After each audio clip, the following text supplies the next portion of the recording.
এবং সবচেয়ে ভয়ঙ্কর ব্যাপার হচ্ছে আপনি যখন কারোর উপর জুলুম করেন, ওই মাজলুম আর আল্লাহর মাঝখানে কোনো ফারাক থাকে না। আল্লাহ ওই ফারাকের পর্দা উঠায় নেয়, দোয়া করলেই ওটা আরো যে কবুল হয়ে যায়। খবরদার, মজলুমের কান্না কখনো বৃথা যায় না। জীবনের কোনো না কোনো সময়ে এর প্রায়শ্চিত্ত আপনাকে করতে হবে। জীবনের কোনো না কোনো সময় এর প্রায়শ্চিত্ত করে আপনাকে মরতে হবে। বদুয়া করছে, ডাইরেক্ট কবুল। খবরদার আমার পেনাঙ্গের ভাইয়েরা, আমরা যেন জালিম না হই। In it's any form, operation in it's any form, যেই কোনো ভাবে, যেই কোনো ক্ষেত্রে, যেই কোনো ধরনের হইতে পারে জুলুম। কাউকে আপনি ছোট্ট কোনো কাজে ঠকালেন, বন্টন নীতিতে ঠকালেন, হ্যাঁ, জমি মেরে দিয়ে ঠকালেন, আমানত মেরে দিয়ে ঠকালেন, ইন ইটস এনি ফর্ম যদি জুলুম করে থাকেন, খবরদার, মজলুমের কান্না কখনো বৃথা যায় না।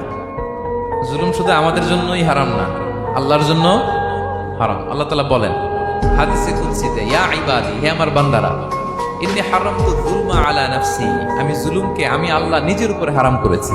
ওয়া জাআলতুহু বাইনাকুম মুহাররামা, এবং এই জুলুমকে তোমাদের উপরে হারাম করেছি। ফালা তাযালামু, তোমরা একে অপরের উপর জুলুম করো না।